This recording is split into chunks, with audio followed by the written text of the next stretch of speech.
Sometimes it seems, quite honestly, like it's hard to hear God. Maybe not on a night like this with the altar so magnificent and the music so beautiful, but in the everyday, in the aggregate, it's sometimes hard to hear God. However, if we stop to think about it, I believe God is actually talking to us all the time. Sometimes we have moments of insight or clarity where we feel like God is sending us a special message, a little God wink, if you will.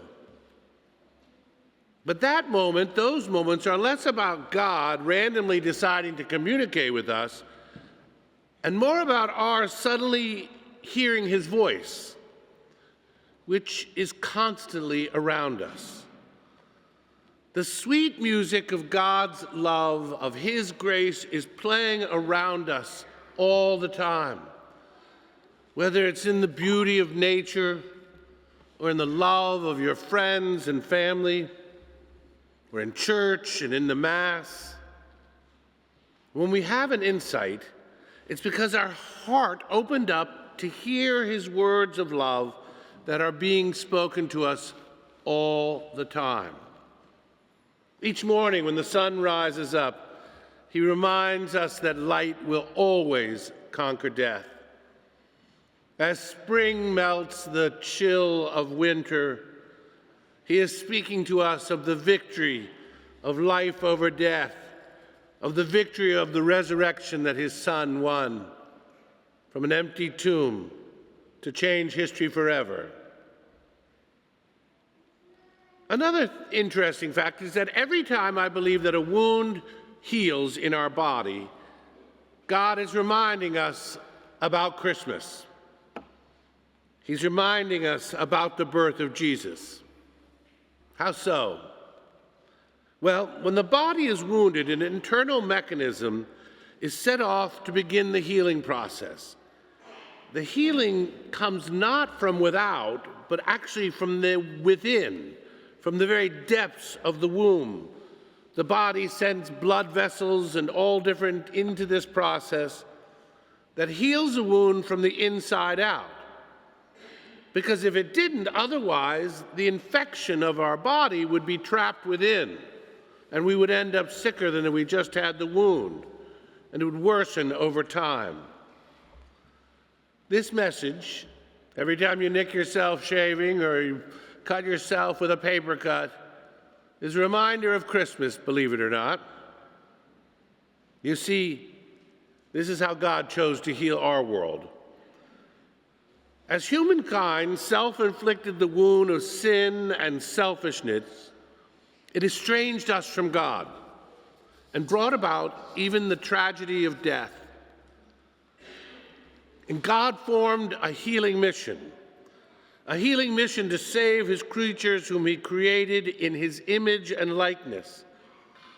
And he sent his Son to begin the healing process and to bring us back to holiness and wholeness, which can only be found in union with him. God created us for himself, in love without any reason, and he desires to be with us for all eternity. But the healing of the woundedness of sin had to happen from within. Jesus, who is truly the second person of the Blessed Trinity, assumed the fullness of humanity in the womb of the Virgin Mary. He entered into the deepest core of human existence to begin the healing process from within. And Jesus taught us to live in him and to turn to him, and Jesus taught us to love one another. However, Jesus' message was not just one of words. Jesus is not just an ethical teacher, a moral pundit. You see, Jesus' mission was one of action. In his very being on the cross and in the resurrection, he battled the infection of the evil one from the very core of the human condition. And in doing so, he conquered sin, he conquered hatred, he even destroyed death itself.